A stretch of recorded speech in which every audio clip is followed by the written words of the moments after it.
तो नेक्स्ट देखते हैं, ओम्स लॉ है टॉपिक हमारा, और इसको हम लोग लर्न कर लेते हैं बट समझ में नहीं आता है, थोड़ा सा इसको समझिए। देखिए, इसको मैं एक सर्किट की हेल्प से समझता हूँ। सपोज मेरे पास एक सर्किट है like this, this is plus, this is minus, okay. तो ये यहाँ पर बताइए एमीटर को कैसे लगाते हैं, सीरीज में या पैरेलल में? सीरीज में आप इस तरीके से समझ सकते हैं कि सर्किट को काटिए, ओके। ये देखिए, ये सर्किट की वायर जा रही है, यहाँ से मेरे को काटना, बीच में क्या फिट कर देना है, एमीटर, ऐसे सीरीज में। और सीरीज क्या होता है अभी हम देखेंगे। तो यहाँ देखिए ये एमीटर मैंने लगाया, ओके, और मैं यहाँ एक कंडक्टर लगा दे रहा हूँ। एक कंडक्टर मैंने यहाँ ऐसा लगा दिया, एक वायर लगा दिया, जानबूझ के मैं आपको ऐसा दिखा रहा हूँ ताकि समझ में आए। हाँ, एक कंडक्टर लगा हुआ है, ओके।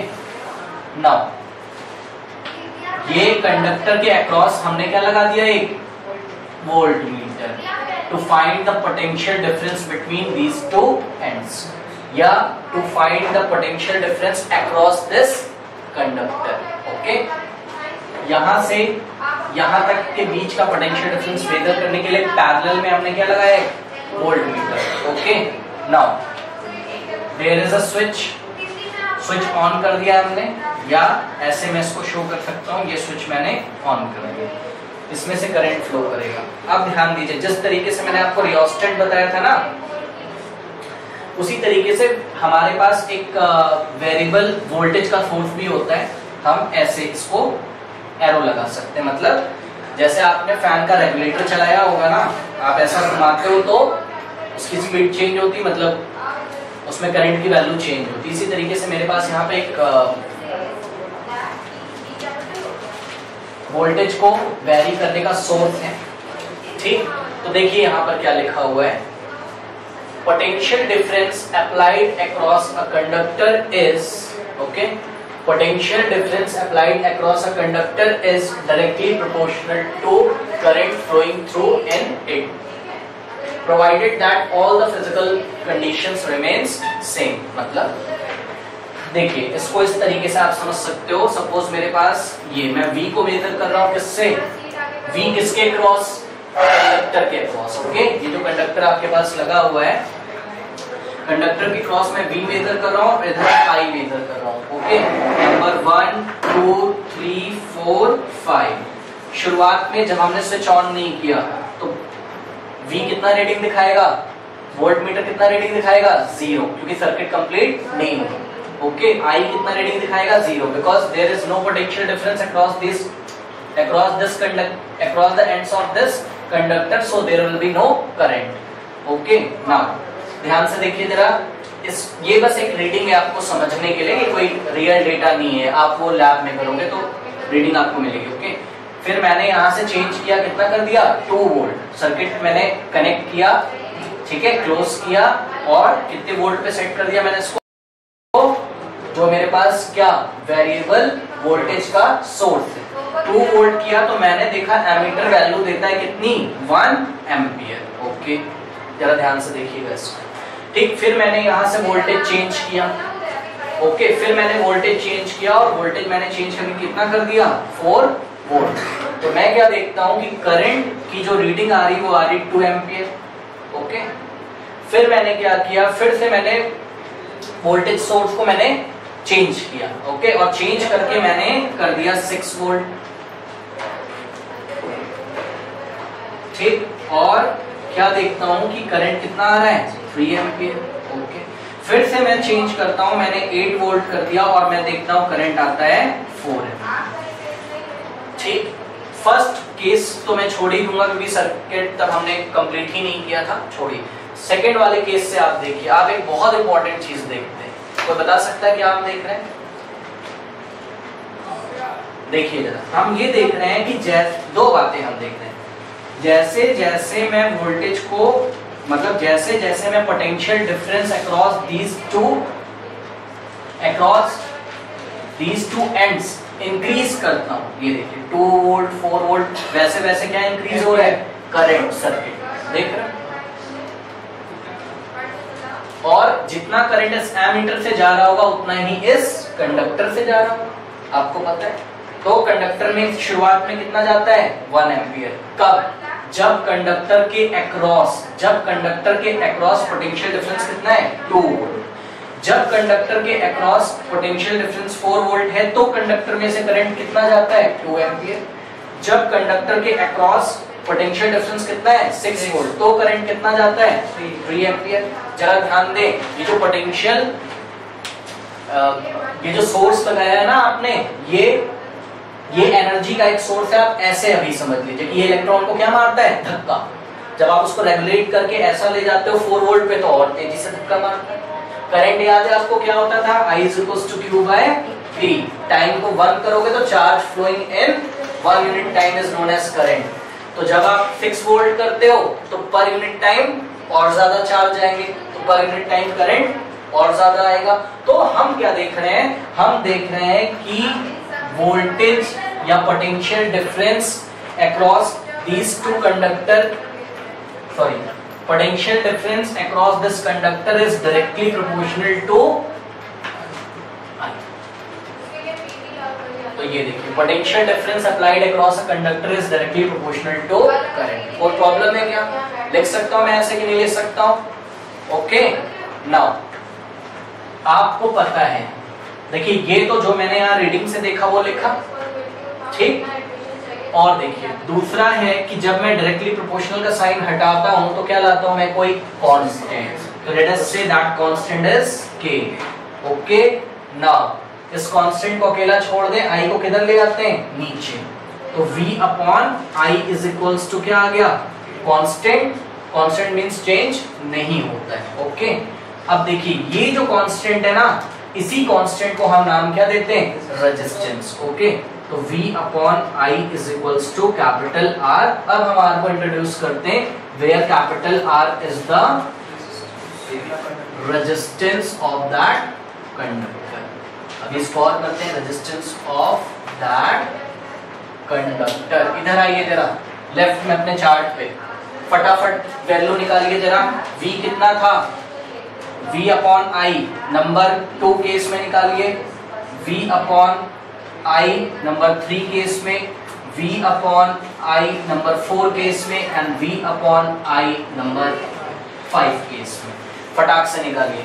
v कितना है इधर 2 वोल्ट। ओके, और करंट कितना है 1, तो आंसर क्या आ गया 2 वोल्ट पर एम्पियर। नेक्स्ट देखिए जरा, इधर वोल्ट, इधर पोटेंशियल डिफरेंस कितना है 4 वोल्ट, इधर करंट कितना है 2 एम्पियर। आंसर बताइए 2 volt per ampere. Okay, now ये कितना है 6 volt divided by 3 ampere is equals to 2 volt per ampere. Okay, next 8 volt divided by 4 ampere is equals to 2 volt per ampere.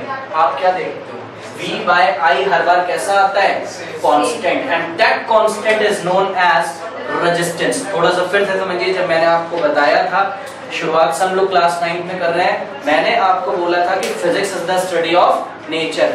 Okay, ये भी तो nature में ही हो रहा है, वायर भी तो नेचर का ही पार्ट है ना, metal is also the part of nature. उसमें कौन चल रहे हैं इलेक्ट्रॉन, और ऐसे स्टाइल से चलता है वो इलेक्ट्रॉन कि v/i क्या आता है फिक्स आता है।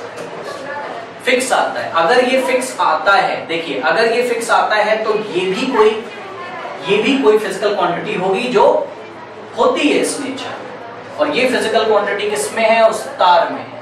और इस फिजिकल क्वांटिटी को पहले तो आपने इसका नामकरण किया, आपने क्या बोला it is the resistance of that conductor.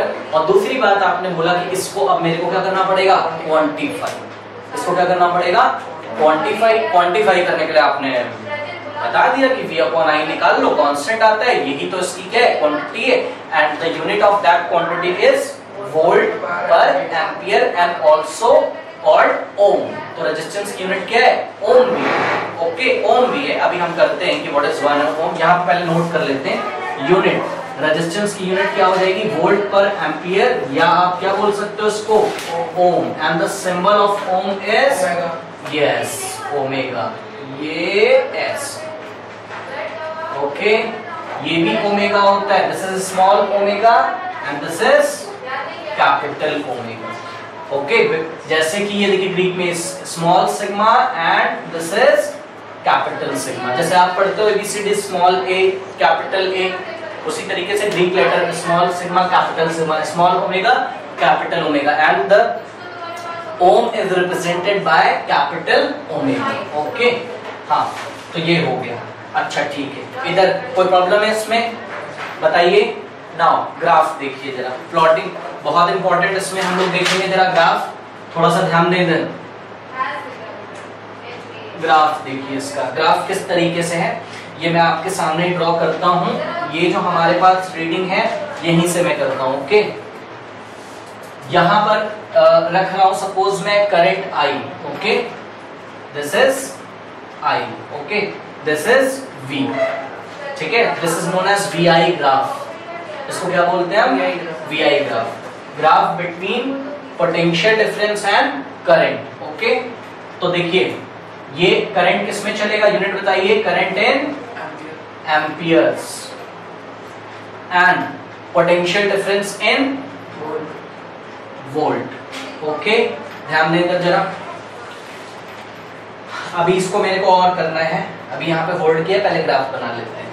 ठीक है ये देखिए 1, this is 2, this is 3, this is 4, this is 5, this is 6।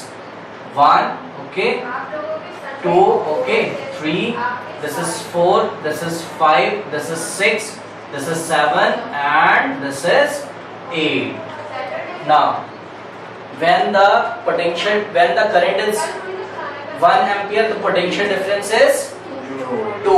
तो करंट कितना लेना है, ध्यान दीजिए जरा प्लॉटिंग में, करंट कितना लेना है 1, तो वो पोटेंशियल डिफरेंस कितना है 2। अतः ग्राफ बनाना 1, 2 ये आ गया। ओके नेक्स्ट देखिए जरा, when the current is 2 ampere the potential difference is 4 volt। okay when the current is 2 ampere the potential difference is 4 volt। 2, 4। Next देखिए जरा 3, 6, तो 3, और ये 6 ये 1, 2, 3 एम्पियर कब था, जब पोटेंशियल डिफरेंस कितना था across the conductor 6 volt. Now 4, 8, 4, 8 ये देखिए कैसा ग्राफ आता है, क्या बोलते हैं इसको मैथमेटिक्स में, स्ट्रेट लाइन। क्या बोलते हैं इसको मैथमेटिक्स में, स्ट्रेट लाइन। आपको पता है क्लास 9 में आपने पढ़ा था linear equation in 1 variable, yes और नो, ग्राफ बनाया था वहां पर, आपने याद है? तो ध्यान से इधर देखिए जरा वापस, इक्वेशन ऑफ स्ट्रेट लाइन क्या होता है, equation of straight line, equation of straight line is given bye y is equals to mx plus c। जरा ध्यान दें, equation of straight line is y is equals to mx plus c। Learn कर लीजिए। What is m? m is the slope. What is m?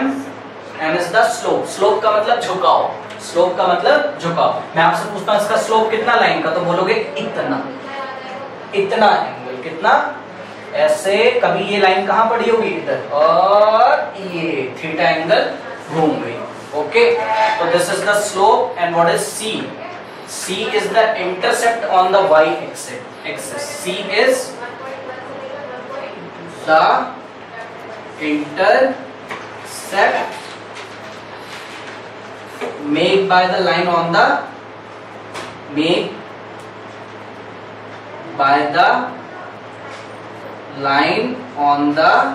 y axis। जरा इधर पहले ध्यान दीजिए, वापस उस पे आएंगे।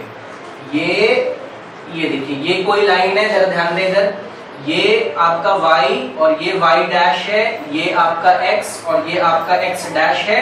ये देखिए ये कोई लाइन जा रही है, ये y, ये कोई लाइन जा रही है s से। ओके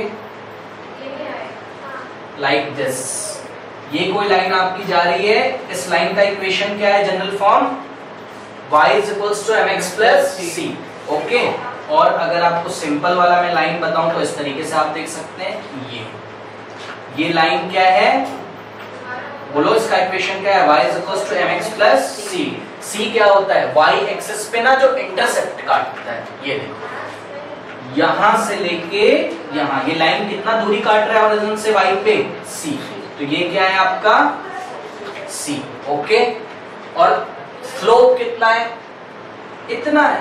कितना झुका है? हाँ, चाहे एंटी क्लॉकवाइज ले लो, चाहे बोल दो कि कभी ये ऐसे पड़ी थी और ऐसे हो गई। ध्यान दे जरा, मैं बोल रहा हूं कि c को 0 कर दो। ध्यान दे जरा, मैं क्या बोल रहा हूं? c को 0 कर दो। फिर से ध्यान से सुनिए, c को 0 कर दो। c को 0 करने का मतलब है कि y एक्सिस पे कोई भी इंटरसेप्ट नहीं काटेगी। मतलब अब इस इंटरसेप्ट को छोटा करना शुरू करो। ये थोड़ा सा छोटा, थोड़ा सा और छोटा, थोड़ा सा और छोटा, थोड़ा सा छोटा, थोड़ा सा छोटा। लाइन कहां से चली जाएगी? ओरिजिन से।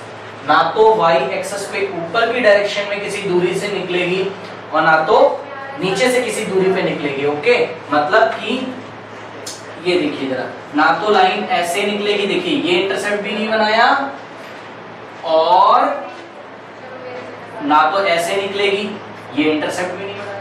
मतलब किसी भी तरीके से नहीं निकल सकती। ना तो ऐसे निकलेगी, ये देखो जरा, क्योंकि अभी भी देखो ये इंटरसेप्ट बन जा रहा है वाई पे ना। इंटरसेप्ट क्या है? वाई 0 से मेजर करोगे कौन सा पॉइंट जहां से लाइन निकल रही, तो ये इंटरसेप्ट हो गया। ओके, अब अपने डायग्राम में देखिए, क्या कोई इंटरसेप्ट है? कहां से निकलती है? ओरिजिन से निकलती है। अगर मैं इसको ऐसा इमेजिनरी, अगर मैं पीछे ऐसा बनाऊं, वैसे पीछे बनाने की कोई जरूरत इसलिए नहीं क्योंकि ना तो करंट नेगेटिव में होगा, ना तो वोल्टेज नेगेटिव में होगा। अभी तो बहरहाल ठीक, तो मैं नेगेटिव नहीं बना रहा हूं, but the line is passing through the centre.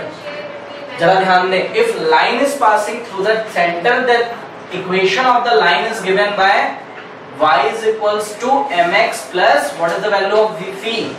0. y is equals to mx। कोई दिक्कत है? अपने फॉर्मूले पे आओ यहाँ।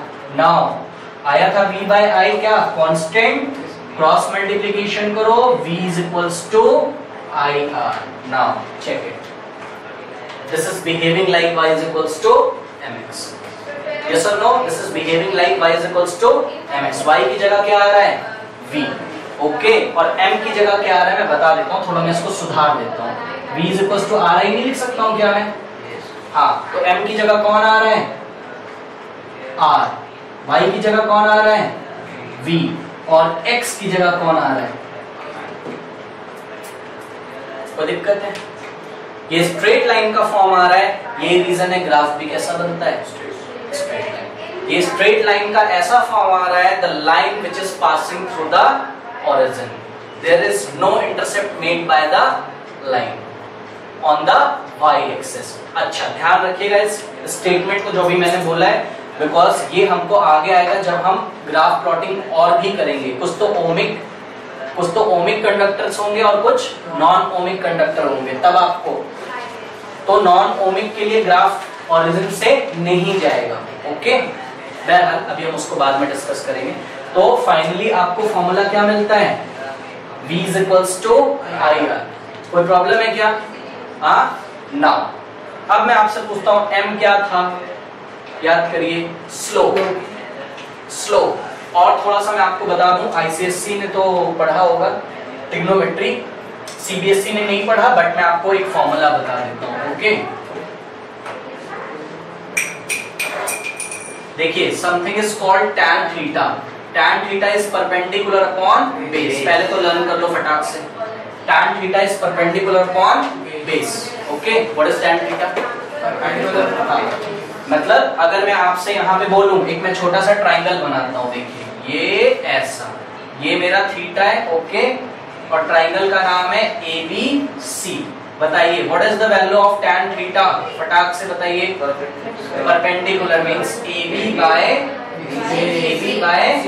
BC या CB, आपकी जो मर्जी हो बोल लो, कोई दिक्कत है क्या?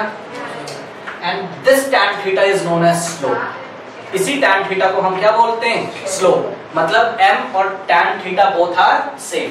जरा ध्यान दें, यहां पे देखिए, m and tan theta are the same things। तो tan theta is equals to m। इसको क्या मैं नहीं बोल सकता हूँ रेजिस्टेंस इस वाले फॉर्मूले में, क्योंकि रेजिस्टेंस ही कैसा बिहेव कर रहा है? m जैसा बिहेव कर रहा है। ठीक है, तो इस ग्राफ का जो स्लोप होगा, जरा ध्यान दें, slope of this graph gives the value of resistance. याद रखिए, इस ग्राफ का स्लोप क्या देगा हमको? रेजिस्टेंस देगा कि नहीं देगा? क्योंकि स्लोप भी क्या है? न्यूमेरिकल वैल्यू है कि नहीं है? है कि नहीं है? स्लोप भी क्या है? और आप यहीं से देख लो, कोई भी ट्राइंगल आप बनाइए, ये देखिए, ये मैंने ऐसा ट्राइंगल बनाया, ये एंगल कैसा हो जाएगा? थीटा। अब इसमें tan थीटा लगाओ, क्या हो जाएगा? Perpendicular. Who is perpendicular? Voltage upon base. Base is what? कहीं पे भी ले लो आप, ये देखिए जरा, आपने रैंडमली लिया ये ऐसा, निकालो इस ट्राइंगल का tan theta. tan theta is equals to, देखते हैं, tan theta is equals to perpendicular, this is the perpendicular, and what is the perpendicular? ये 6 डिवाइडेड बाय बेस इज 3। क्या मिला आपको? 2 मिला। 2 क्या है इसका? स्लोप कौन होता है? रेजिस्टेंस। तो अब क्वेश्चन सुनिए, आपसे पूछा जाएगा what does slope of VI graph shows? What does slope of VI graph shows? Resistance of the conductor। कोई प्रॉब्लम है क्या? हाँ, तो ये आपको पता होना चाहिए। और इतना अभी नोट करिए, नेक्स्ट क्लास में हम लोग इस पे जो है प्रैक्टिस करेंगे कि ग्राफ में किस तरीके के क्वेश्चन आएंगे। और अभी ओम्स लॉ हमने पढ़ लिया, एक बार फिर से सुन लीजिए। ओम्स लॉ क्या होता है? बहुत सिंपल, जैसे जैसे प्रैक्टिकल किया है आपने वैसे वैसे लिख दो। प्रैक्टिकल क्या किया है आपने, बताइए? प्रैक्टिकल आपने क्या चेंज कर रहे थे आप बताइए? Potential difference. किसके अक्रॉस? कंडक्टर के अक्रॉस। क्या चेंज हो रहा था? करंट चेंज हो रहा था। तो डेफिनेशन में क्या लिखोगे? Potential difference applied across a conductor is, अब वेट करोगे, आप जब पोटेंशियल डिफरेंस बढ़ा रहे थे तो करंट बढ़ रहा था कि घट रहा था? तो चार्ट देखिए, बढ़ रहा था कि घट रहा था? बढ़ रहा था। तो आप बोलोगे पोटेंशियल डिफरेंस अप्लाई, बढ़ने का मतलब वोल्टेज बढ़ रहा है तो करंट भी बढ़ रहा है, तो कैसा रिलेशन होगा? डायरेक्ट की इनवर्स? डायरेक्ट होगा। तो बोलोगे potential difference applied across a conductor is directly proportional to the current flowing through in it। current flowing through in it, through का मतलब उसमें से होके जाता है, किसमें से? कंडक्टर से। ठीक है, अच्छा, ये एक जरा इंपॉर्टेंट है, इसको ध्यान दीजिए। आगे कंडीशन भी लगानी है आपको, क्या? Providing all physical conditions temperature and pressure remains same. इसको भी ध्यान रखना, टेम्परेचर चेंज नहीं होना चाहिए भाई। बात समझ रहे हो? क्यों नहीं टेम्परेचर चेंज होना चाहिए? बढ़ गया तो रेजिस्टेंस बढ़ जाएगी। नहीं, अभी देखेंगे टेम्परेचर के बढ़ने से बाद में क्या होता है। बट हाँ, एक बात तो मेरे को आती है कि अगर टेम्परेचर बढ़ जाएगा तो करंट का वैल्यू भी अपने आप चेंज हो सकता है कि नहीं हो सकता? जैसे मान लीजिए टेम्परेचर इंक्रीज हो गया, ओके, हाँ, टेम्परेचर अगर इंक्रीज हो गया तो इलेक्ट्रॉन का काइनेटिक एनर्जी क्या हो जाएगा? ज्यादा। तो वो तेजी से चलेंगे, और तेजी से चलेंगे तो अंदर कोलिजन ज्यादा होगा, कोलिजन ज्यादा होगा तो रेजिस्टेंस ज्यादा होगा, मतलब करंट की वैल्यू क्या होगी? चेंज। टेम्परेचर पे रेजिस्टेंस कैसे डिपेंड करता है हम बाद में करेंगे, बट यहाँ पे मेरे को हिंट मिल रहा है कि अगर टेम्परेचर चेंज हो गया तो करंट चेंज हो जाएगा। तो आपको असली वाला करंट मिलेगा क्या एमीटर से? नहीं। तो अगर आपको असली वाला करंट नहीं मिलेगा तो आपका रेशियो कैसे आएगा? गलत आएगा। रेशियो कांस्टेंट होगा क्या? नहीं होगा। ओके, तो ये चीजें आपको ध्यान रखनी। तो और दूसरा करिए इसी का, टेम्परेचर डिक्रीज करिए, तब भी इलेक्ट्रॉन के मोशन में क्या आएंगे? चेंजेस। मतलब अगर आप किसी रूम टेम्परेचर पे अपना प्रैक्टिकल कर रहे हो तो वही रूम टेम्परेचर रहना चाहिए वाला प्रैक्टिकल करने के लिए। टेम्परेचर में चेंज आने का मतलब है करंट का फालतू वाला वैल्यू आएगा जो आपको नहीं चाहिए। ओके, वो रियल वैल्यू नहीं होगा। कोई प्रॉब्लम है? हाँ, तो ये सारी चीजें। हाँ, और प्रेशर भी नहीं चेंज होना चाहिए, ये भी फिजिकल क्वांटिटी। प्रेशर के चेंज होने पर भी कंडक्टर का अगर प्रेशर चेंज हो जाए तभी इलेक्ट्रॉन्स पे फर्क पड़ेगा उनके मोशन पे। तो इस तरीके से टेम्परेचर प्रेशर दोनों चेंज नहीं होना चाहिए। नोट कर लीजिए।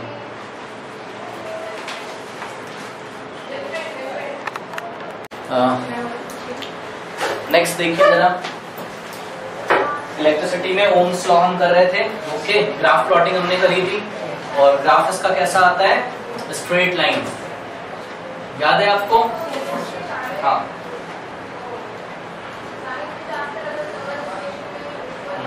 इसमें देखिए थोड़ा सा ग्राफ में क्वेश्चन किस तरीके से आ सकता है आपको। देखिए ये आप यहाँ पर वोल्टेज रखते हो y एक्सिस पे, याद है, और यहाँ पे I रखते हो। ओके, देखिए दो अलग अलग कंडक्टर्स हैं, दो अलग अलग कंडक्टर्स के एंड पर हमने पोटेंशियल डिफरेंस क्रिएट किया और उसका ग्राफ हमने बनाया ओम्स लॉ की हेल्प से। तो ग्राफ ऐसा आता है, जरा ध्यान देना। देखिए पहले का ग्राफ ऐसा आता है कंडक्टर का, ये भी लीनियर है, और सेकेंड कंडक्टर का ग्राफ ऐसा आता है, देख रहे हो, ठीक है। This is conductor number 1 and this is conductor number 2। अब आपको बताना है कि किसका रेजिस्टेंस ज्यादा है, is R2 is greater than 1 और R1 is greater than R2। समझ रहे हो, कंडक्टर 1 का रेजिस्टेंस ज्यादा है या कंडक्टर 2 का रेजिस्टेंस ज्यादा है। What was the formula for resistance? जो फॉर्मूला हमने डिराइव किया था V is equals to IR, where V is the applied potential difference across the conductor, I is the current flowing through that conductor, R is the resistance of that conductor। Okay, तो देखिए I का sorry यहाँ पर हमने देखा था V upon I क्या आता था अपने को, कांस्टेंट, याद है। हाँ, और आपको मैंने एक लाइन का इक्वेशन बताया था y is equals to mx plus c, जहां पर c is the intercept on the y axis which is equals to 0 in this condition because line is passing through the center, याद है। so y is equals to mx। Okay, तो निकाल लो यहाँ से y by x कितना हो जाएगा m।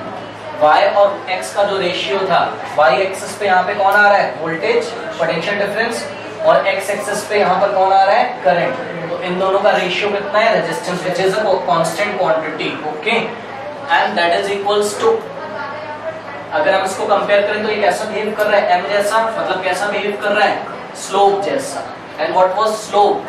Slope का फॉर्मूला ट्रिग्नोमेट्री में मैंने आपको बताया था, याद है, tan थीटा, टेंजेंट थीटा, जिसका tan को हम शॉर्ट में, टेंजेंट को हम लोग शॉर्ट में क्या बोलते हैं, tan। Okay, that is equals to tangent theta. तो स्लोप क्या है, टेंजेंट थीटा, जो कि क्या होता है, अभी आप सीबीएसई में पढ़ेंगे आगे, बट अभी एक ट्रिग्नोमेट्रिक फंक्शन आप देखो, tan theta, yes, perpendicular upon base, that is perpendicular upon base, ये हमने किया था। तो ध्यान से देखिए, इसमें क्या करना है, इधर ध्यान दें जरा। आपको ग्राफ में, जब आपने क्लास 9 में मोशन वाले चैप्टर में ग्राफ प्लॉटिंग करी होगी, डिफरेंस कैसे निकाल, पहले इसको होल्ड करो 2 मिनट, जरा इसको देखो, जरा हम डिफरेंस कैसे निकालते हैं। ओके, मान लो कोई लाइन ऐसे जा रही है, कोई प्रॉब्लम है, ये कोई भी क्वांटिटी, लेट अस से टाइम है, ओके, और ये कोई भी क्वांटिटी, लेट अस से डिस्टेंस है। This is the graph of uniform motion, straight line. Okay, now ध्यान दें इधर जरा, this is 1 hour, this is 2 hour, this is 3 hour, this is 4 hour. तो अगर ऐसा मैं लाइन ड्रॉ करूं, जरा पहले ग्राफ बनाना सीखिए, ग्राफ की रीडिंग लेना सीखिए। ये ऐसा अगर मैं ऐसा बनाता हूं, ओके, तो ना इतने क्वेश्चन के लिए टाइम कितना है, 1 आवर।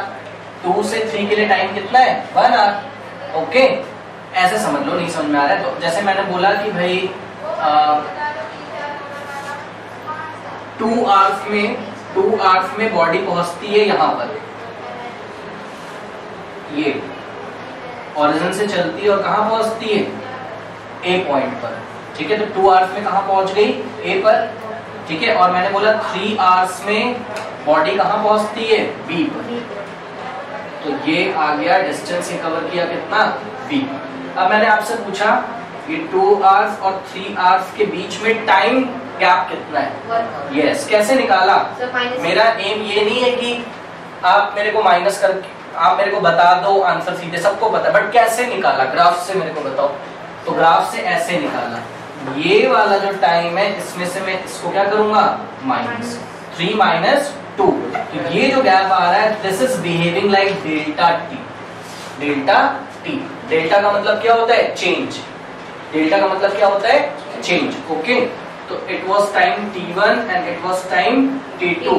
तो delta t is given bye t2 minus t1, that is equals to 3 hours minus 2 hours and it will be equal to 1 hour। कोई प्रॉब्लम है क्या? तो ये चेंज इन टाइम। इसी तरीके से मैं आपसे पूछता हूँ, मेरे को डिस्टेंस में चेंज बताओ कितना आया है, तो आप कैसे निकालोगे? आप बोलोगे भाई देखो ये ओरिजिन है, यहाँ से लेके यहाँ तक वाली वैल्यू में से यहाँ से लेके यहाँ तक को क्या कर दो, माइनस, तो ये आपको डिस्टेंस मिल जाएगा। तो लेट अस से दिस इज d1, ये ओरिजिन से लेके पॉइंट ए तक क्या है d1, और ओरिजिन से लेके पॉइंट बी तक क्या है d2। तो ये पूरे में से इतना हटा दो तो आपको ये मिल जाएगा AB। तो AB which is equals to delta D change in distance is given by final distance minus initial distance. What was final distance? D2. Okay, let us say this is D2. तो D2 minus D1. Okay, which is equals to AB, जो भी उसका value we don't know, यहाँ पे हो। अब आपसे मैं पूछता हूं कि आपको क्या निकालना है यहाँ, रेजिस्टेंस फर्स्ट कंडक्टर का। ओके, तो फर्स्ट कंडक्टर का रेजिस्टेंस लेने का क्या मतलब है, क्या ले लो आप, tan थीटा, मतलब क्या ले लो आप, परपेंडिकुलर अपॉन बेस। कैसे लेते हैं उसको देखिए जरा। एक चीज और, आप इसको ऐसे लिख सकते हो, tan theta is equals to resistance, या आप बोल सकते हो tan theta is equals to change in voltage divided by change in current. Okay, समझ रहे हो, जिसका change in voltage divided by change in ratio ज्यादा होगा उसका tan थीटा ज्यादा होगा, मतलब उसका रेजिस्टेंस क्या होगा, ज्यादा। ये बहुत ध्यान से समझ लीजिए भाई। Resistance is given by change in voltage divided by change in graph. आप ग्राफ से रेजिस्टेंस कैसे फाइंड करोगे, क्या निकालोगे, change in voltage divided by change in time. तो कैसे निकालेंगे, इधर देखिए जरा ध्यान से, करंट को ना फिक्स कर लो, मान लो इतना करंट में ले रहा हूं। ओके, तो ऐसे करके लाइन ड्रॉ करो,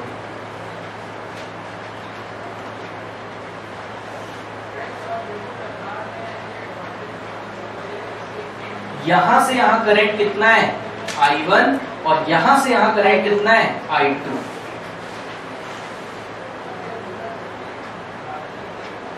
तो ये बीच में क्या दिख रहा है, I2 minus I1, that is change in current. Okay, तो delta I is given by change in current is given by I2 minus I1। Okay, ये दिखाई पड़ रहा है। ऊपर वाले कंडक्टर को देखिए जरा, ऊपर वाले कंडक्टर के लिए भी चेंज इन करंट इतना ही है, और नीचे वाले कंडक्टर के लिए भी चेंज इन करंट इतना ही है। ओके, नाउ अब यहां से परपेंडिकुलर डालो y एक्सिस पे, ये S। ओके, एक ट्राइंगल मिल रहा है A, B और C। अब यहां से मिलाओ, एक ट्राइंगल मिल रहा है, ये कंडक्टर 2 के लिए A dash, B dash, C dash. इन दोनों ट्राइंगल में देखिए जरा ध्यान से, what is this, base. Good, नीचे आओ, it is equals to C dash B dash, और नीचे आओ it is equals to delta I। देख रहे हो, तो ये आ गया आपका डेल्टा I। कोई प्रॉब्लम है क्या? अभी केवल क्या मिला है मुझे, डेल्टा I। अब मुझे क्या ढूंढना है, डेल्टा V। वो मुझे कैसे मिलेगा, y एक्सिस पे। ठीक है, पहले फर्स्ट कंडक्टर के लिए डेल्टा V निकालिए, कैसे निकलेगा, यहां से यहां तक ये वोल्टेज 0 से चल रही ना, 0 1 2 3 4 5 6 7 8 कुछ आएगी, तो इस पूरे वोल्टेज में से किसको माइनस कर दें, इतने को। ओके, तो यहां से ये जो परपेंडिकुलर आप ऐसे करके डालोगे, ये यहां से यहां कितना मान लेंगे, V1, ये V। ओके, और यहां से यहां तक कितना ले लोगे, V2। अब बताइए, V2 माइनस V1 इतना मिल जाएगा। ओके, तो डेल्टा V कितना आएगा, ये वोल्टेज में चेंज कितना दिख रहा है, ये वाला लेंथ, ये वाला लेंथ क्या है, डेल्टा V। कौन से कंडक्टर के लिए, बोलिए 1 के लिए। ओके, 2 के लिए देखिए जरा क्या हालत है, 2 के लिए चेंज इन वोल्टेज कितना होगा, इतने में से इसको माइनस कर दो। समझ में आता है, इतने लेंथ में से किसको माइनस कर दोगे, इतने को, तो आपको इतना मिल जाएगा। ओके, मैं नाम दे सकता हूं कुछ भी, लेट अस से this is O and this is M and this is N. Okay, तो क्या आ जाएगा देखिए जरा, change in voltage is given bye, yes, change in voltage is given bye NO minus जो भी लेंथ होगा NO माइनस MO। मतलब इतना आ जाएगा कि नहीं आ जाएगा? यहां से यहां तक में से इसको हटा, इस पूरे में से इसको हटाओ, कितना बच रहा है? इतना। ये मिला। तो this is change in voltage for conductor number 2, change in voltage for conductor number 1। ध्यान से देखिए, मैं आपसे ये पूछता हूं कि दो नंबर है मेरे पास 2/4, ओके, और एक है मेरे पास 8/4। कौन सा नंबर बड़ा है दोनों में से? नहीं, दोनों इक्वल तो नहीं। कौन सा नंबर बड़ा है? y। तो हमने कंपेयर कैसे किया? जिसका डिनोमिनेटर तो फर्स्ट ऑफ ऑल क्या होने चाहिए? सेम, तभी तो कंपेयर करोगे। और जिसका न्यूमरेटर बड़ा होता है वो बड़ा होता है। वही चीज तो है, यही रीजन है मैंने करंट को क्या कर दिया? सेम। करंट को क्या कर दिया मैंने? सेम। अब जिसका डेल्टा V बड़ा होगा उसका टैन थीटा बड़ा होगा, उसका रेजिस्टेंस बड़ा होगा। समझ में आता है? तो जरा निकालो फटाक से रेजिस्टेंस नंबर 1 यहाँ पे फाइंड कर रहा हूँ। Resistance number 1 means tan theta 1। Theta क्या हो जाएगा? ये वाला एंगल ट्राइंगल में थीटा 1, तो tan theta 1 is equals to perpendicular divided by base. इधर ध्यान दीजिए जरा, परपेंडिकुलर डिवाइडेड बाय बेस। तो what is perpendicular? a dash b dash। What is base? c dash b dash। c dash value रखो फटाफट। What is a dash b dash? It is delta v1। What is c dash b dash? It is delta i1। पहले conductor में जो current में change आया, okay. Now ध्यान से देखिए, resistance for conductor number 2 is given by tan theta 2 which is equals to, इस triangle में देखिए जरा, परपेंडिकुलर क्या है? AB डिवाइडेड बाय बेस क्या है? CB या BC जो भी बोल दो आप। What is AB? Delta V2, okay, divided by what is CB? CB is equals to C dash B dash and C dash B dash is equals to delta I1 again। मतलब अगर ये आप बोल रहे हो डेल्टा I2 है, मतलब conductor number 2 में जो करंट में चेंज हुआ है, इट इज पक्का it is equals to delta I1। Graph में दिख रहा है कि नहीं दिख रहा है ना? तो ये हो जाएगा डेल्टा I1, ओके। अब कंपेयर कर लो, दोनों के डिनोमिनेटर कैसे?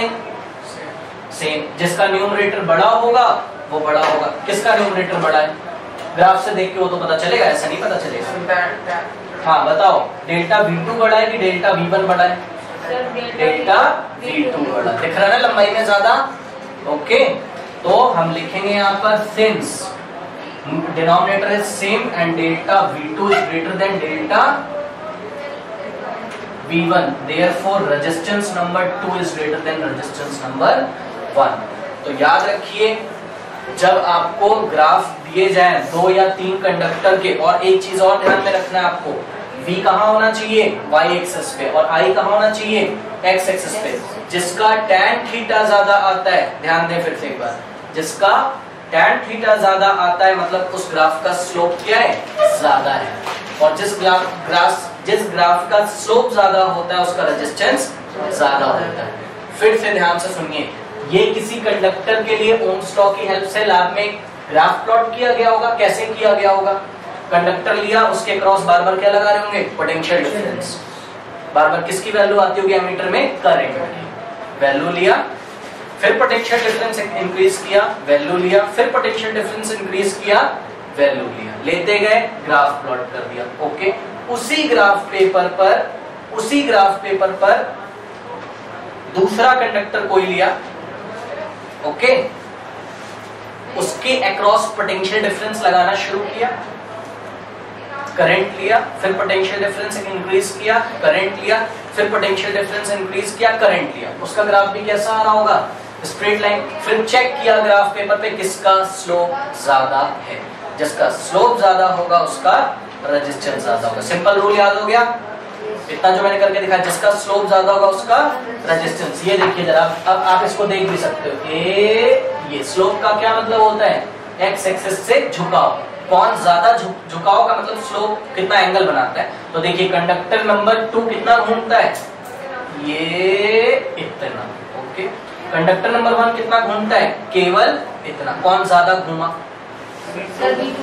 ये।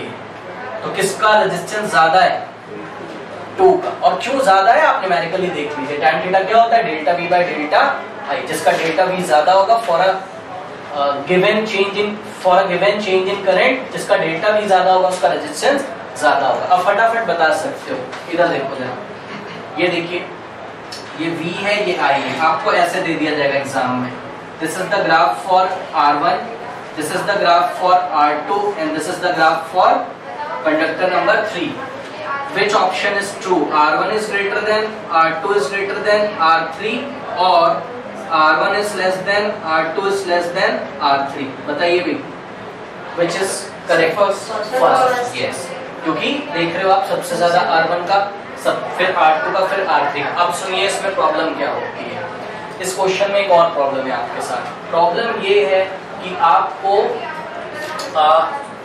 देखिए किस तरीके से थोड़ा सा सावधानी रखना है इसमें, आपको देखते हैं, आंसर मत दे देना एग्जाम में।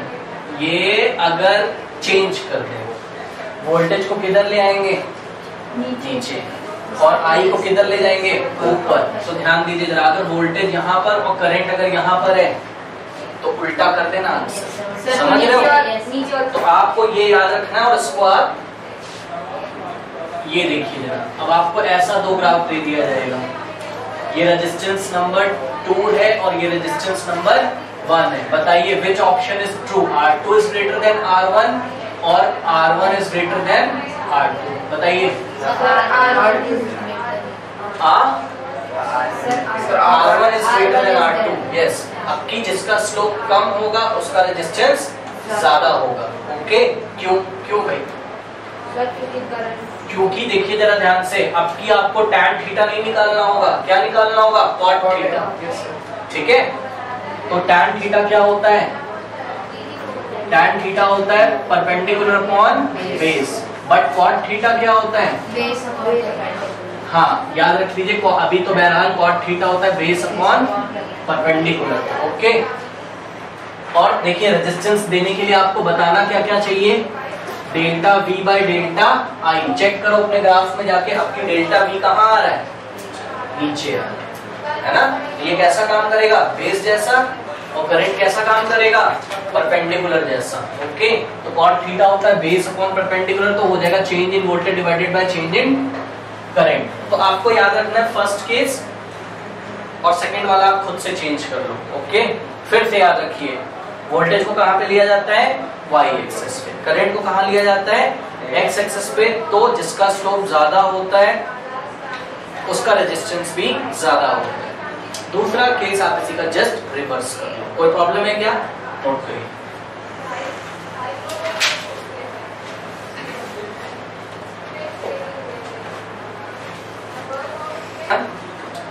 रेजिस्टेंस ऑफ अ कंडक्टर को अब हम डिफाइन करते हैं। बहुत दिन से मैं बोल रहा था कि रेजिस्टेंस ऑफ अ कंडक्टर को हम डिफाइन करेंगे, वैसे तो आपको पता है, ठीक है।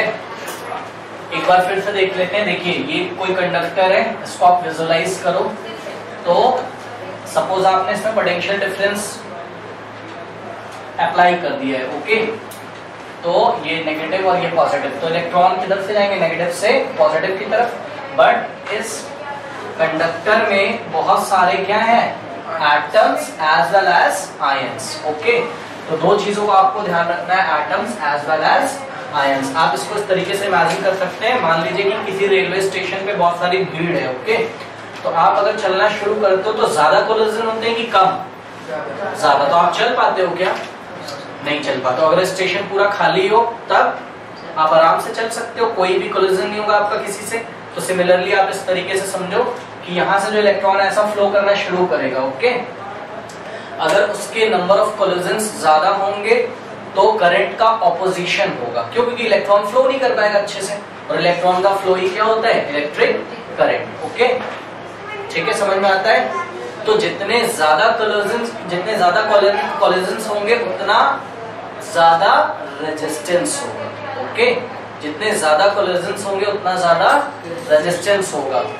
ठीक, तो देखिए डेफिनेशन क्या लिखी हुई मैंने, the electrical resistance in a conductor is opposition. Is opposition किसको मिलता है? ऑपोजिशन इलेक्ट्रॉन को। किसके द्वारा मिलता है? एटम्स एंड आयंस के द्वारा। ओके, तो the electrical resistance in a conductor is opposition given to the electron at different positions. At different position का क्या मतलब है? कभी यहाँ पर अपोजिशन मिल रहा होगा, कभी यहाँ पर अपोजिशन, कभी यहाँ पर। तो जब ऐसा करके फ्लो करके वो दूसरे एंड तक पहुंचेगा तब तक उसको बहुत सारे अपोजिशंस मिलेंगे by the atoms and ions. Okay, हाँ, तो this is known as electrical resistance. Okay, तो simply opposition is known as electrical resistance. Opposition किसका? Flow of electrons by the atoms and ion present in a given conductor. Okay, now या फिर आप इसको ऐसे भी बोल सकते हो, the property of a conductor due to which it opposes the flow of electric current. Okay, तो what is resistance? It is the property by virtue of it opposes to the flow of electric current। Okay, तो ये हो गया resistance. और resistance का formula आपको पता था कल,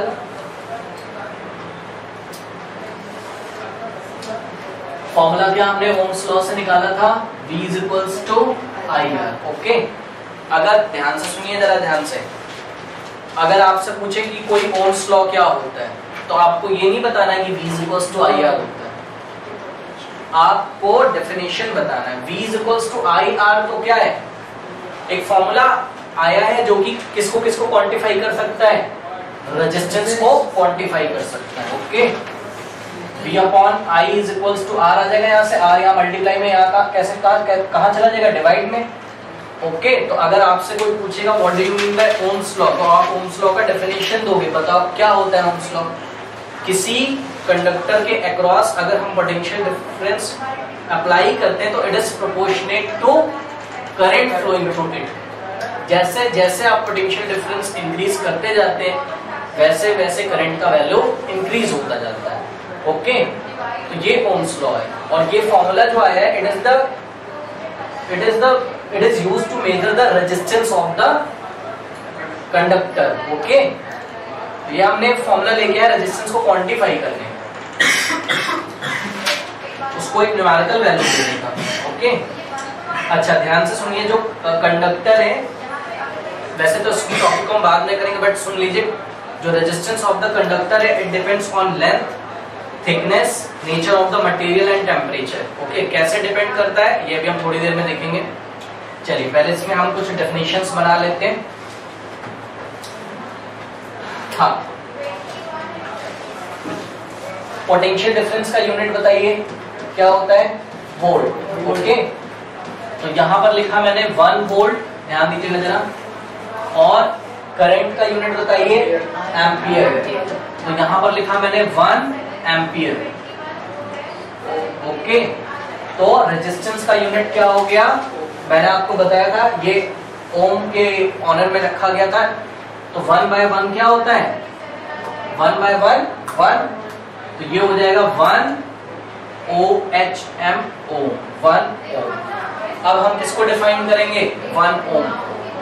समझ में आता है कि नहीं? Now we are going to define 1 ohm, but इससे पहले आप समझ लीजिए ओम का जो सिंबल है वो कैसा है? Yes, this is capital omega. Okay, omega, omega, this is the symbol for ohm. हाँ, तो 1 ओम रेजिस्टेंस क्या होता है? अगर आपसे, अच्छा इसको मैं ऐसा लिख दूं या तो मैं ऐसा लिख दूं, कोई प्रॉब्लम है क्या? 1 ohm is equals to 1 volt divided by 1 ampere. ठीक है, तो व्हाट इज 1 ओम? भाई बताइए 1 ओम क्या होता है? 1 ओम रेजिस्टेंस होता है। कितना रेजिस्टेंस होता है? विजुअलाइज करना शुरू करिए, डेफिनेशन याद करने की जरूरत नहीं है। ये मैंने कंडक्टर लगा दिया। ओके, और हाँ, इस कंडक्टर का अपना कोई रेजिस्टेंस होगा, ये सर्किट का स्विच ऑन, और इस कंडक्टर के क्रॉस मैंने क्या लगाया है? Volt meter. ओके, पैरेलल में लगता है वोल्ट मीटर। ठीक है, नाउ लेट अस से कि ये वोल्ट मीटर कितना दिखा रहा है मेरे को? 1 वोल्ट। और यहां पर मैंने क्या लगाया है? एक एमीटर।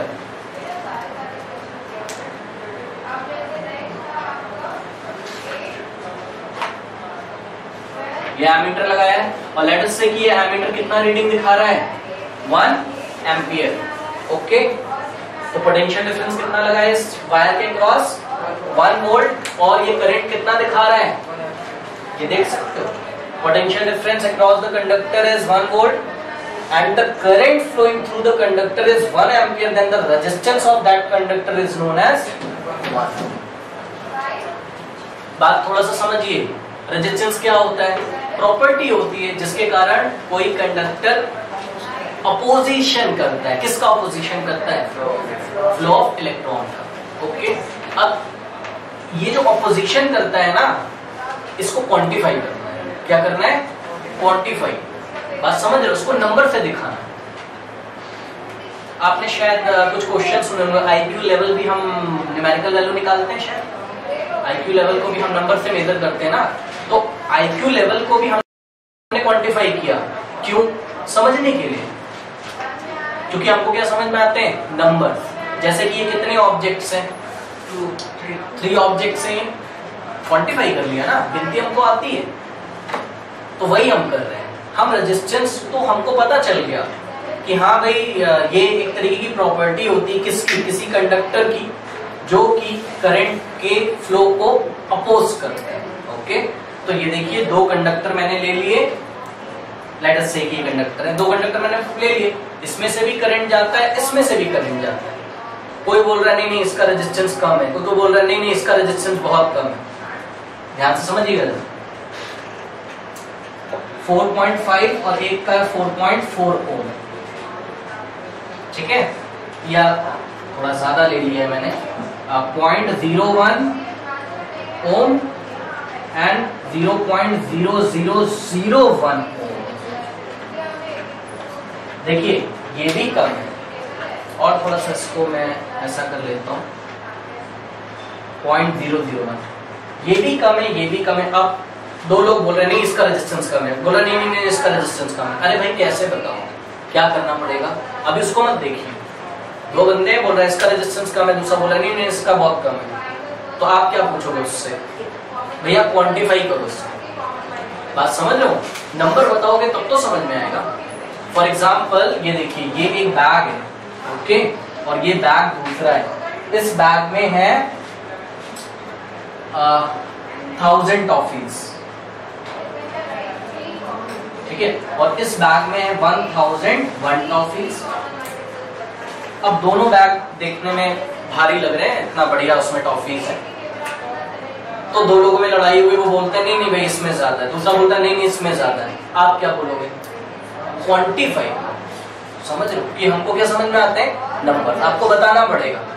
तो वो बोलेगा भाई इसमें 1000 टॉफीज है, इसमें 1001 है, तो ये वाला ज्यादा है। समझ में आता है ये बात। तो यही रीजन है कि ऑपोजिशन कर रहा है, कितना ऑपोजिशन कर रहा है भाई, 1 ओम का कर रहा है कि 2 ओम का कर रहा है कि 3 ओम का है, क्या रेजिस्टेंस है उसका। तो 1 ओम का मतलब समझ में आता है, 1 ओम का मतलब फिर से समझिए, एक कंडक्टर लिया, उसके अक्रॉस अगर पोटेंशियल डिफरेंस कितना लगाया है 1 वोल्ट का, और अगर उस कंडक्टर में से 1 एम्पियर का करंट फ्लो करता हो तो उसका रेजिस्टेंस कितना होगा, 1 ओम। ओके, इसी तरीके से बताइए मुझे 2 ओम का क्या मतलब होगा। 2 ओम का multiplying by 2 on both side, तो 2 ओम इज इक्वल्स टू 2। जरा ध्यान दीजिएगा थोड़ा सा फटाफट, ये पोटेंशियल डिफरेंस जो आ रहा है, ये पोटेंशियल डिफरेंस किसके कारण आ रहा होगा, ये जो बैटरी लगाई है आपने, यहाँ से जो एनर्जी दे रहे हो, मतलब इस पोटेंशियल का काम क्या होता है, इलेक्ट्रॉन को धक्का मारना। ध्यान से सुनिएगा, फर्स्ट केस की कंपैरिजन में रेजिस्टेंस कैसा आ रहा है, ज्यादा की कम, ज्यादा। ध्यान से सुनिएगा, करंट कैसा है दोनों के लिए, सेम करंट को चलाने के लिए अगर ज्यादा धक्का मारना पड़ रहा हो तो रेजिस्टेंस ज्यादा है कि कम, ज्यादा है। देख लो, सेम करंट को चलाने के लिए पहले कितना एनर्जी सप्लाई करना पड़ता था, 1 जूल पर कूलम। क्योंकि याद है आपको, कुछ होश है, देखिए जरा, volt is equal to W by Q होता था, याद है, V is equal to W by Q। मतलब 1 कूलम चार्ज को चलाने के लिए जब आप 1 जूल का वर्क करते थे तो that was equals to 1 volt, याद है। तो 2 वोल्ट का मतलब क्या है कि 1 कूलम को चलाने के लिए कितना जूल करना पड़ा होगा वर्क? 2। तो बताइए, ये देखिए 1 एम्पियर करंट को चलाने के लिए ज्यादा धक्का कब मारना पड़ता है, फर्स्ट केस में कि सेकेंड?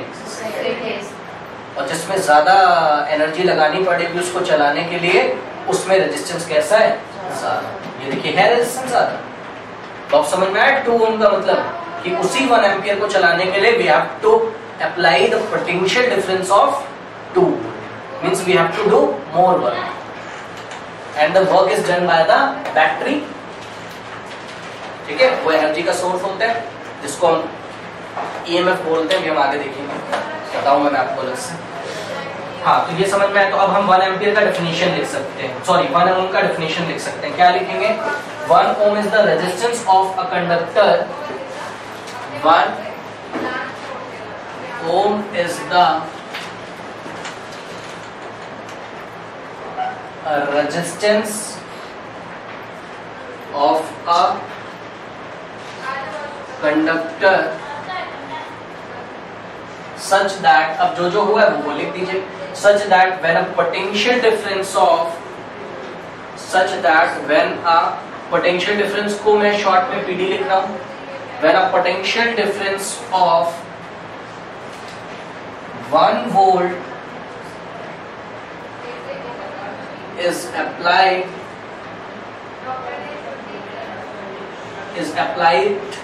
ये देखिए जरा, potential difference of 1 volt is applied across it या to its end, ठीक है, applied to its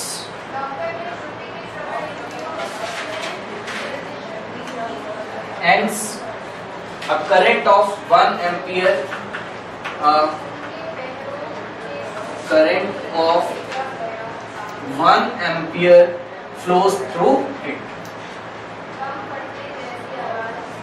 Flows through it. This is the definition of 1 ohm. Okay.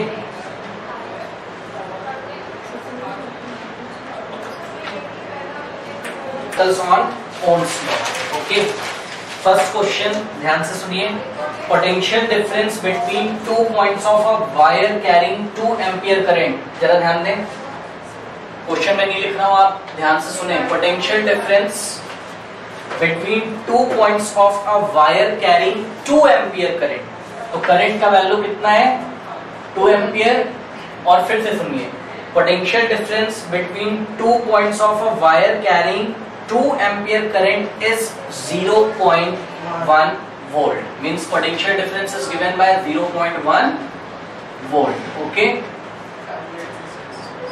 Yes, calculate the resistance between these 2 points. Circuit बना सकते हो, इधर देखिए फटाफट. Circuit कैसे बनेगा? लेट अस से ये कोई कंडक्टर लगा हुआ है, ओके. या आप अगर कंडक्टर नहीं लगाना चाहते हो तो क्या बना दोगे? रेजिस्टेंस बना दोगे, ओके. और यहाँ पर एक बैटरी आप लगा सकते हो, और इसके अक्रॉस आपने वोल्ट मीटर लगाया है. तो लेट अस से ये रीडिंग कितनी दे रहा है? 0.1 वोल्ट, ओके. और करंट कितना फ्लो कर रहा है? आई का वैल्यू कितना है? 2 ampere. Find the resistance of this conductor. हाँ, कितना आ रहा है? 5. नहीं, 5 तो नहीं आएगा. फाइंड करते हैं. What is the formula? V is equals to IR. Now dividing by R on both side. इधर भी R और इधर भी R. Both side R से R कैंसिल हो गया. V by R, या आप सिंपल R को इधर भेज दो. तो V by, ओह सॉरी, मेरे को किससे डिवाइड लगाना था? करंट से ना. तो V is equals to IR dividing by I on both side. इधर भी और both side I से डिवाइड लगाओगे तो फॉर्मूला क्या आ जाएगा? V by I is equals to R. तो V, what is V? Check करिए जरा. 0.1 वोल्ट. और वोल्ट को आप कैसे लिखते हो? कैपिटल V से. तो प्रॉब्लम है क्या?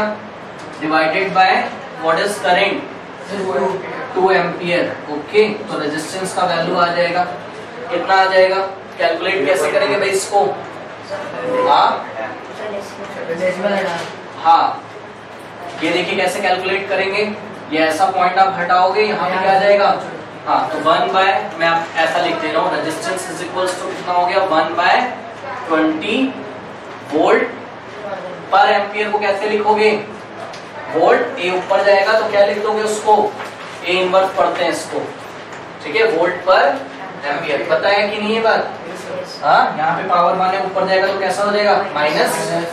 नाउ इसको कैसे सॉल्व करेंगे, देखिए इसको ना दो पार्ट्स में ब्रेक कर लो। 1/20 को आप क्या लिख सकते हो, 2 into 10। Now it can be written as 1/2 into 1/10। कोई प्रॉब्लम है क्या, volt per ampere, volt per ampere. 1/2 क्या होता है 0.5 into 1/10, 0.5 into 1 0.5 divided by 10।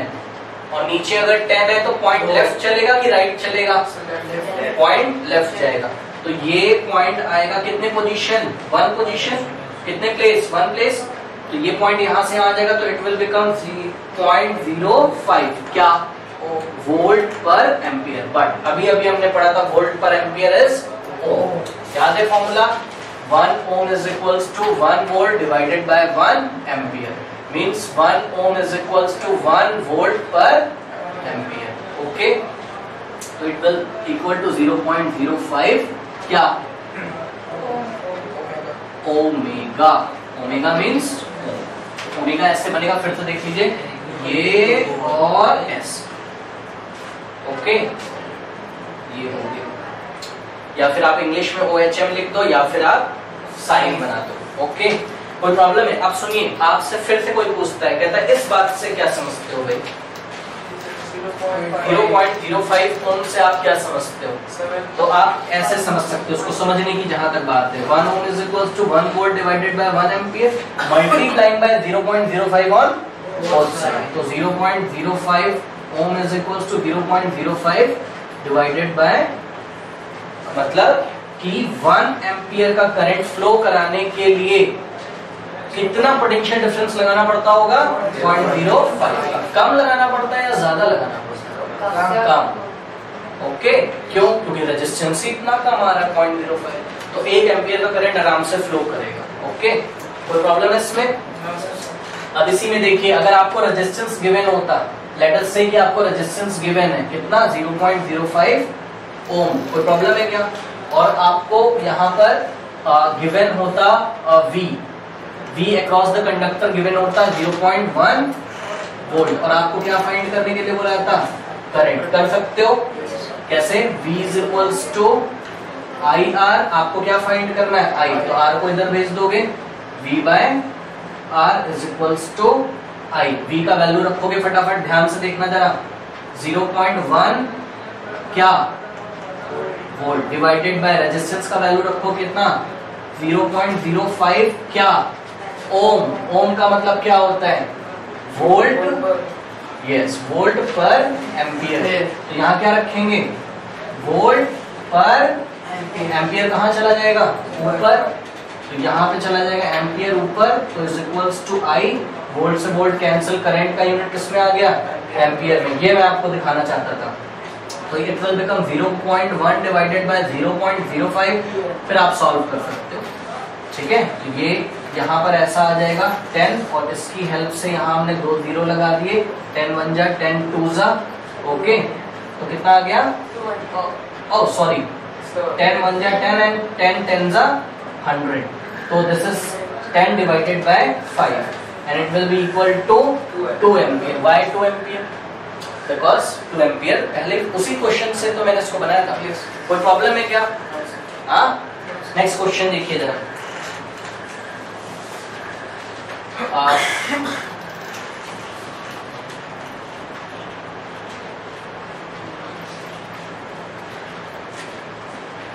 Homework है आपका ये क्वेश्चन, इसको आप करिएगा।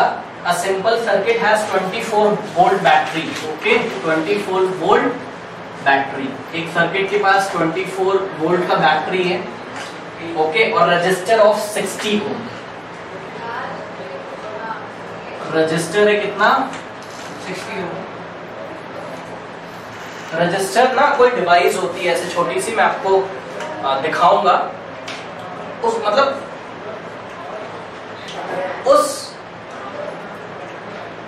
डिवाइस का रेजिस्टेंस दिया हुआ है। ओके, डिवाइस तो नहीं, हम रजिस्टर लगाते हैं, रेजिस्टेंस मटेरियल होते हैं, उसको हम सर्किट में लगाते हैं, डिवाइस तो नहीं। ठीक है, हाँ, तो रजिस्टर 60 ओम में क्या पूछा गया होगा बताइए? Electric current. हाँ, इलेक्ट्रिक करंट। आई बताइए, और क्वेश्चन सुनिए, बोला जा रहा है the resistance of the connecting wire is negligible. The resistance of the conducting wire is negligible, मतलब सर्किट का जो तार होता होगा उसका रेजिस्टेंस नहीं लेना है आपको। ओके, बस आपको किसका रेजिस्टेंस लेना है? इफ रजिस्टर, फिर से देखिए इधर फटाक से, ये यहाँ पे जो रजिस्टर लगा होगा, बैटरी है, बैटरी का साइन कैसा होता है? सर्किट बनाने आने चाहिए आपको, ठीक है। हाँ, तो ये है 60 ओम्स और बैटरी कितनी 24 वोल्ट की। आ गया? कितना आ जाएगा?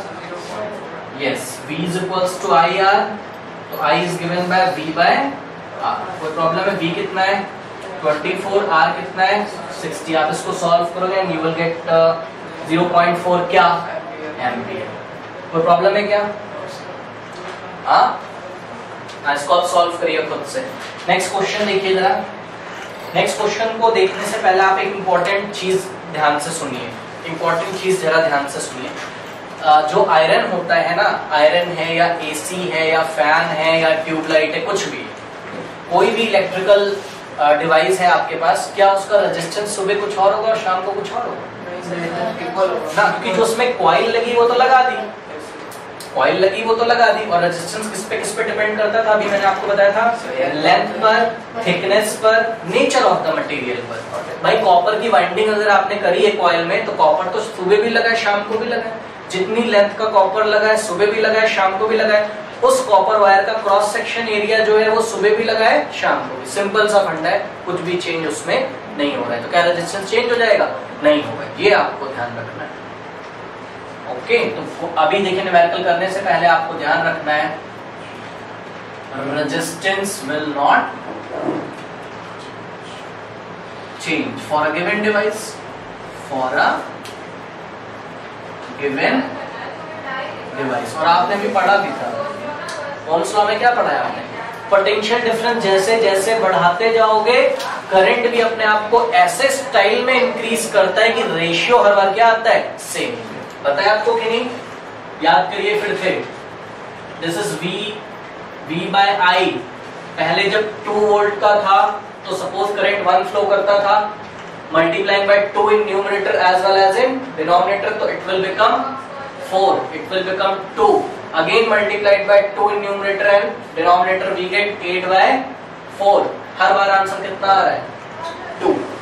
कहीं पे भी देखिए, 2 by 1 is 2, 4 by 2 is 2, 8 by 4 is 2, तो हर बार कांस्टेंट आता है, that is called what? Resistance. Okay?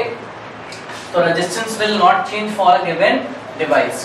ये आपको ध्यान रखना है। इसको ध्यान में रखते हुए अब सुनिए, मेरे पास एक एन इलेक्ट्रिक आयरन, ध्यान से सुनिए, ये देखिए मैंने बीच से लाइन ड्रॉ किया। Okay, an electric iron draws a current of 3.4 ampere.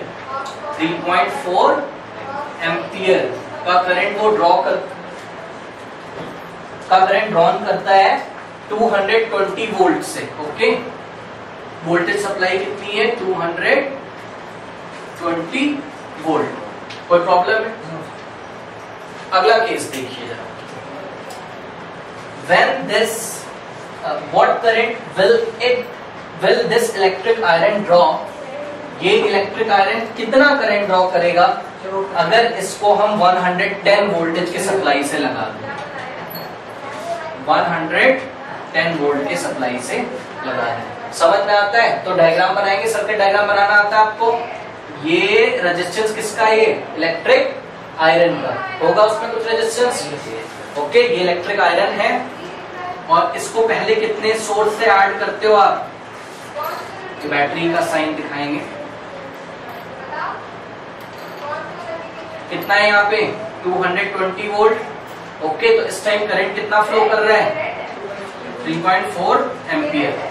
यहाँ पे देखिए जरा, क्या वो इलेक्ट्रिक आयरन चेंज किया गया है? नहीं। चेंज क्या किया गया है? बोलिए। वोल्टेज सोर्स अब कितना है? 110 वोल्ट। क्वेश्चन क्या पूछा जा रहा है? What is the current? बता सकते हैं कैसे होगा? अभी भी रेजिस्टेंस आर है और अभी भी रेजिस्टेंस आर है। फॉर्मूला आपको पता है क्या?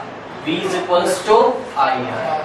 क्यों भाई बताइए कैसे करेंगे? यहाँ से क्या फाइंड कर ले उसका रेजिस्टेंस आ जाएगा और ले जाके उसमें पुट कर देंगे।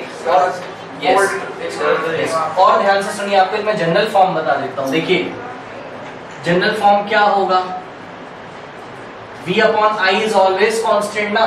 चाहे तुम पोटेंशियल डिफरेंस कितना भी चेंज कर लो, करंट अपने आप को उस हिसाब से एडजस्ट कर लेता है कि नहीं कर लेता है? ये देखो जरा, जब पोटेंशियल डिफरेंस 2 वोल्ट था तो करंट ने अपने को 1 बनाया, जब पोटेंशियल डिफरेंस 4 वोल्ट था तो करंट ने अपने को 2 बना लिया। क्यों? ताकि रेशियो कैसा है? कांस्टेंट। तो मैं क्या जनरल फॉर्मूला नहीं लिख सकता हूँ? V1 upon I1 is equals to V2 upon I2 is equals to V3 upon I3 is equals to V4 upon I4 and so on to it will the ratio of potential difference and current will also equals to resistance। तो करने के दो तरीके, या तो आप ये लगा लो क्या V1 upon I1 is equals to V2 upon I2। पक्का वो किसके होगा? R के इक्वल। तो दोनों रेशियो सेम होंगे। लगा लो फटाक से। V1 कितना है? 220। I1 कितना है? 3.4। ओके। V2 कितना है? 110 डिवाइडेड बाय I2 कितना है? अब क्रॉस मल्टीप्लिकेशन करोगे I2 का वैल्यू आ जाएगा, तो क्रॉस करोगे तो I2 into 220, this implies that I2 into 220 is equals to 110 into 3.4। समझते हो? इसको इससे करेंगे और फिर बीच में क्या लगाएंगे? इक्वल टू, और इसको इससे, तो क्या हो जाएगा? 110 into 3.4। ये पॉइंट हटाओगे, यहाँ पे 10 आ जाएगा और ये 10 इस 0 को कैंसिल कर देगा।